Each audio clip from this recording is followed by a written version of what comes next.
함께 나눌 하나님 말씀은 고린도전서 3장 16절부터 23절까지 말씀입니다. 제가 가진 성경으로는 신약 성경 268쪽입니다.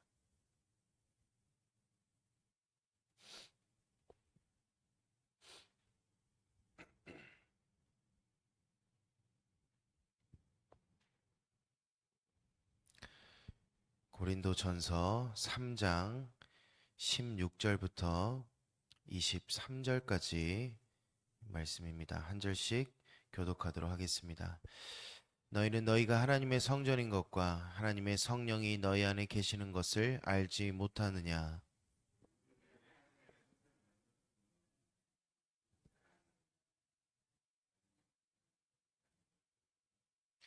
아무도 자신을 속이지 말라. 너희 중에 누구든지 이 세상에서 지혜 있는 줄로 생각하거든 어리석은 자가 되라. 그리하여야 지혜로운 자가 되리라.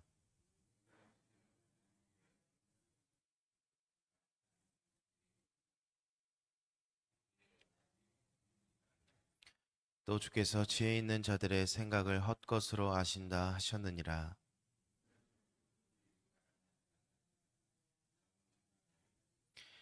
바울이나 아볼로나 게바나 세계나 생명이나 사망이나 지금 것이나 장래 것이나 다 너희의 것이요 너희는 그리스도의 것이요 그리스도는 하나님의 것이니라. 아멘. 네, 우리가 지난 시간 이 바울이 고린도 교회에서 한 말씀 중에 한 가지 이 바울이 비유를 통해서 권면의 말씀을 전합니다. 그것은 바로 교회의 기초와 또 건축자의 비유였습니다. 교회는 예수 그리스도라는 기초의 위에 세워집니다. 다른 어떤 기초가 대신할 수 없으며 또 그 기초는 어떠한 변질이 있어서도 안 됩니다. 그리고 성도는 예수 그리스도의 기초 위에 교회를 세우는 건축자입니다.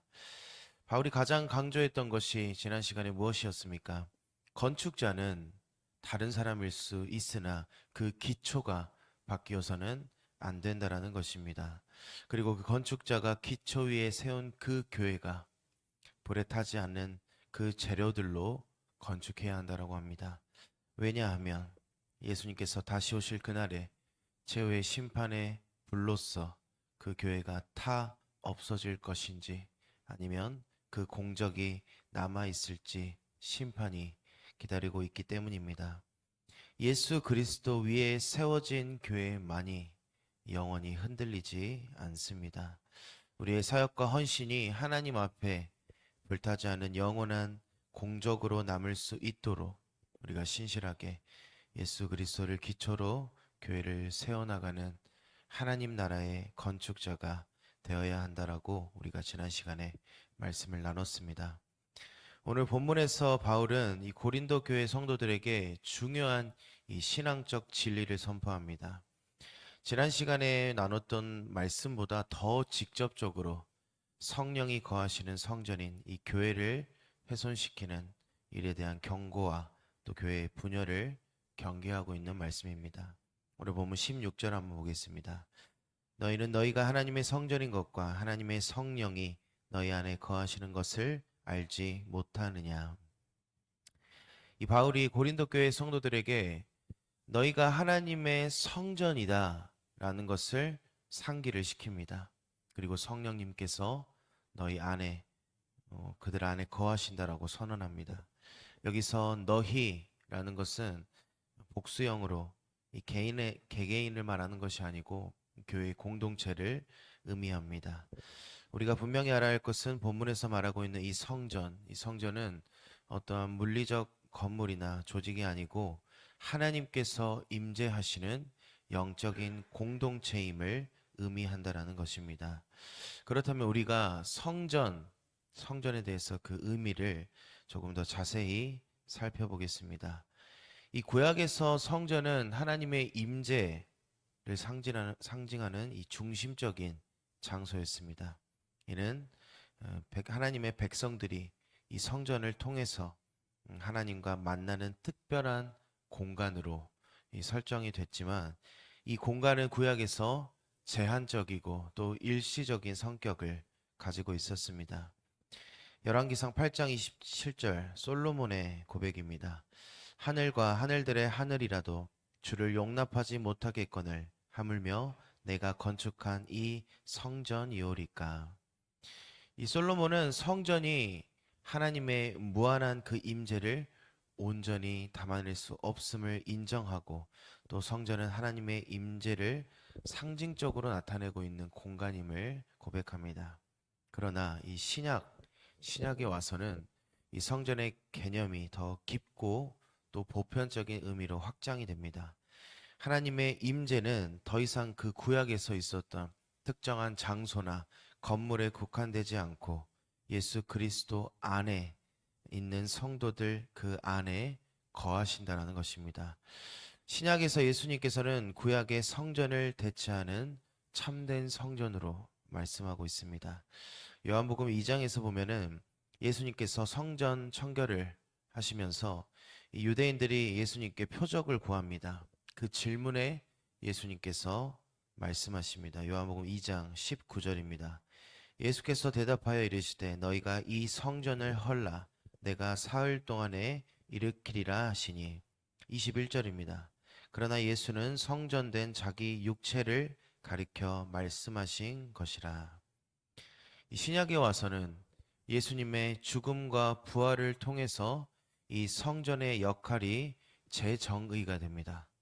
더 이상 구약의 물리적인 어떠한 성전도 필요하지 않고 참된 성전이 되시는 예수 그리스도께서 오심으로 예수님의 그 몸 자체가 하나님의 임재를 담은 성전으로 선언이 되었던 것입니다. 예수 그리스도께서 하나님의 백성과 하나님이 만나고 교제하는 그 중심이 되셨다라는 것입니다. 이를 통해서 구약의 이 성전에서 요구되었던 제사와 그 의식들이 예수님의 그 사역 안에서 성취가 되고 또 폐지가 되게 된 것입니다. 그리고 예수님의 몸을 성전으로 정의한 이 신약의 가르침은 교회의 공동체로 확장이 됩니다. 이는 교회가 단순한 모임을 넘어서서 하나님의 영광과 임재가 거하는 영적인 공동체임을 뜻하고 있습니다. 그렇다면 이 교회는 예수님을 기초로 삼아서 성도들이 함께 모여서 하나님의 거처로 지어져 가게 됩니다. 이는 교회의 영적인 본질을 강조하고 또 성전의 의미가 물리적인 건물의 그 공동체적 관계로 변화했음을 보여주고 있는 것입니다. 우리가 나중에 고린도전서 6장에서 더 자세하게 나누겠지만 교회는 이 영적인 공동체임과 동시에 이 개별의 성도들이 성령의 거처를 또 의미하고 있습니다. 우리가 이렇게 성전의 의미, 짧게 교회의 참된 의미에 대해서 나눴습니다. 바울은 오늘 본문을 통해서 분명하게 말하고 있습니다. 너희들은 하나님의 성전이다. 그런데 왜 하나님의 성전이며 성령님과 동행하는 너희들이 지금 이렇게 교회를 어지럽히고 분열을 만들고 있는 것이냐? 다시 오늘 본문으로 돌아가서 계속해서 바울의 경고, 이 성전을 더럽힌 자들이 어떻게 되는지를 한번 보겠습니다. 본문 17절입니다. 누구든지 하나님의 성전을 더럽히면 하나님이 그 사람을 멸하시리라. 하나님의 성전은 거룩하니 너희도 그러하니라. 바울은 하나님의 성전이 거룩하다라고 선언합니다. 이를 더럽히는 자는 분명하게 하나님께서 심판하시고 멸하신다라고 경고하고 있습니다. 거룩함은 단순히 외적인 청결함을 말하는 것이 아닙니다. 거룩하신 하나님의 속성, 그 하나님 앞에서 우리가 전인격적으로 순종하고 또 경건한 삶을 의미합니다. 쉽게 말씀을 드리자면 어제 우리 주일 말씀 가운데 목사님께 서두에서 말씀하셨습니다. 하나님의 자녀답게 사는 것, 교회가 교회다운 것, 우리의 존재의 목적에 맞게 살아가는 것이 바로 거룩한 삶입니다. 레위기 11장 44절 말씀입니다. 너희는 자신을 성결하게 하여 거룩할지어다. 오늘날 교회는 하나님의 성령이 거하시는 성전임을 우리가 분명히 기억해야 합니다. 우리의 말과 행동은 교회의 거룩함에 영향을 미치게 됩니다. 레위기 19장 2절, 우리 방금 암송했던 암송 말씀입니다. 이 말씀과 같이 성도들은 거룩함을 잃지 않아야 합니다. 그 이유가 무엇입니까? 하나님께서 거룩하신 분이시기 때문에 우리는 그분을 닮아가야 하며, 우리 모두가 교회 공동체 안에서 어떠한 세속적인 가치와 죄로부터 우리 자신을 지키고 또 거룩함을 유지하기 위해서 늘 기도하고 또 성령님의 인도하심을 구해야 한다라는 것입니다. 바울이 먼저 이렇게 교회의 거룩성에 대해서 이야기를 했습니다. 그리고 나서 바울이 오늘 본문에서 다시 한번 지혜에 대해서 이야기를 합니다. 오늘 본문 18절입니다. 아무도 자신을 속이지 말라. 너희 중에 누구든지 이 세상에서 지혜 있는 줄로 생각하거든 어리석은 자가 되라. 그리하여야 지혜로운 자가 되리라. 이 바울이 다시 한번 이 세상의 지혜와 하나님의 지혜를 철저하게 대조를 합니다. 세상은 스스로를 지혜롭다라고 자부합니다. 그런데 하나님의 관점에서 보면 그것은 어리석음에 불과하다라는 것입니다. 잠언 14장 12절은 이렇게 말씀하고 있습니다. 어떤 길은 사람이 보기에는 바르나 필경은 사망의 길이니라. 세상의 지혜는 자신을 드러냅니다. 그렇게 바울이 이 본절에서 말씀하고 있는 것입니다. 아무도 자신을 속이지 말아라. 스스로 지혜 있다라고 생각하지 말라는 것입니다. 이것은 고린도 교인들이 이 세상적인 지혜를 가지고 또 세상의 가치를 가지고 자신의 판단으로 여러 파를 나누었던 그 행동들을 지금 바울이 지적하고 있는 것입니다. 세상의 지혜를 의존하면 그것은 필히 교만으로 이어지게 됩니다. 칼빈은 이 세상의 지혜에 대해서 그것은 하나님을 의존하지 않는 독립된 교만에서 나온다라고 말합니다.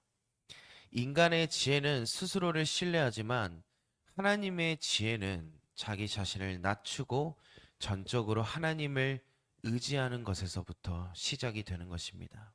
바울이 지금 본문에서 역설적으로 표현합니다. 우리가 영원을 얻기 위해서는 이 세상에서 미련한 자가 되어야 한다라는 것입니다. 계속해서 본문 19절 20절입니다. 이 세상 지혜는 하나님께 어리석은 것이니 기록된 바 하나님은 지혜 있는 자들로 하여금 자기 꾀에 빠지게 하시는 이라 하였고 또 주께서 지혜 있는 자들의 생각을 헛것으로 아신다 하셨느니라. 바울은 어리석은 자가 되라 라고 말하면서 이 세상에서 볼 때는 어리석고 미련해 보이는 겸손과 순종을 강조합니다. 하나님의 구원의 그 지혜는 세상이 결코 이해할 수 없는 방식으로 역사합니다. 예수 그리스도의 십자가는 이 세상이 보기에는 미련한 것처럼 보였으나 하나님의 능력과 구원의 그 지혜가 그 안에 담겨 있다라는 것입니다. 우리가 세상 속에 살아가며 이 세속적인 지혜를 따르기가 쉽습니다. 그러나 진정한 지혜는 잠언 9장 10절의 말씀과 같이 하나님을 경외함으로부터 시작됩니다. 우리는 하나님의 말씀과 성령의 인도하심을 따라서 겸손하게 하나님의 지혜를 구하며 살아가야 하는 것입니다. 이제 바울이 이 고린도 교인들의 어리석음에 대한 지금까지의 경고 그리고 비판을 종결짓는 결론을 말하게 됩니다. 본문 21절과 22절 한번 보겠습니다. 그런즉 누구든지 사람을 자랑하지 말라. 만물이 다 너희 것임이라. 바울이나 아볼로나 게바나 세계나 생명이나 사망이나 지금 것이나 장래 것이나 다 너희의 것이요. 바울은 만물이 다 너희의 것이라고 선포합니다. 이것은 성도들이 그리스도 안에서 누리는 놀라운 특권을 말씀하고 있는 것입니다. 여기서 사람을 자랑하지 말라라는 것에 자랑하다라는 이 단어는 영광을 돌리다라는 의미를 가지고 있습니다. 이 신약 성경에서 여러 번 이 영광을 돌리다라는 뜻으로 자주 등장을 하는 단어입니다. 그렇다면 사람을 자랑하지 말아라라는 것은 무엇을 의미합니까? 우리가 자랑할 것, 우리가 영광을 돌려야 할 것은 사람이 아니라는 것입니다. 우리의 자랑과 우리의 영광의 대상은 오직 하나님 한 분임을 바울은 분명하게 말하고 있는 것입니다. 그리고 그 영광과 자랑의 그 대상이 사람이 아닌 하나님께 있는 그 이유를 한마디로 바울이 설명합니다. 만물이 다 너희의 것임이라. 여기서 만물은 하나님께서 창조하신 사람을 포함한 하나님의 피조세계 전체를 의미합니다. 그렇다면 만물이 다 우리의 것이다, 너희의 것이다 라는 이 말씀은 어떠한 의미입니까? 하나님께서 그리스도 안에 있는 우리들에게 이 세상 만물을 주셨다라는 이 성도들의 특권. 다른 표현으로는 너희는 이 고린도 교회는 이루 말할 수 없는 고귀한 신분을 가지고 있는 소유자라는 것입니다. 그리고 마지막 본문 23절 보겠습니다. 너희는 그리스도의 것이요 그리스도는 하나님의 것이니라.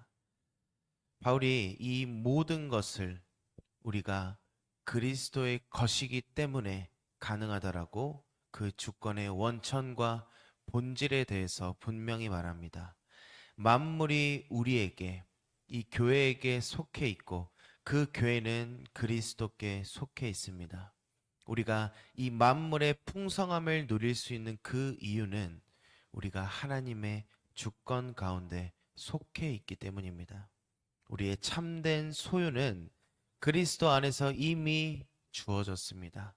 세상에 속한 것이 아니고 그리스도께 속한 자로서 우리는 이 진리를 기억하며 늘 감사하는 삶을 살아가야 합니다. 오늘 본문을 통해 우리는 하나님의 성전, 이 성전으로서의 정체성과 책임, 그리고 교회의 주권이 오직 하나님께 있음을 나눴습니다. 우리의 신앙과 삶의 그 중심은 언제나 예수 그리스도 한 분뿐입니다. 교회의 기초부터 그 주권과 그 정체성은 오직 예수님으로 시작해서 예수님으로 끝나야 합니다. 우리의 삶이 또 우리 교회가 오직 하나님의 주권 아래 있음을 늘 기억하고 그 거룩하심을 따라서 우리 교회가 늘 하나님의 뜻을 구하고 또 그 뜻을 이루어가는 귀하고 거룩한 주님의 공동체가 되기를 소망합니다. 함께 기도하겠습니다. 하나님, 우리를 하나님의 성전으로 삼아주시고 그리스도 안에서 모든 것을 누리게 하심에 너무나도 감사드립니다. 세상의 지혜에 흔들리지 않고 하나님의 말씀을 따라 거룩하고 겸손한 삶을 살도록 주님 함께하여 주시옵소서. 우리의 삶이 주님의 영광을 드러내는 거룩한 도구로 사용되어지도록 주님 우리와 함께하여 주시옵소서. 다시 오실 예수 그리스도 이름으로 기도드리옵나이다. 아멘.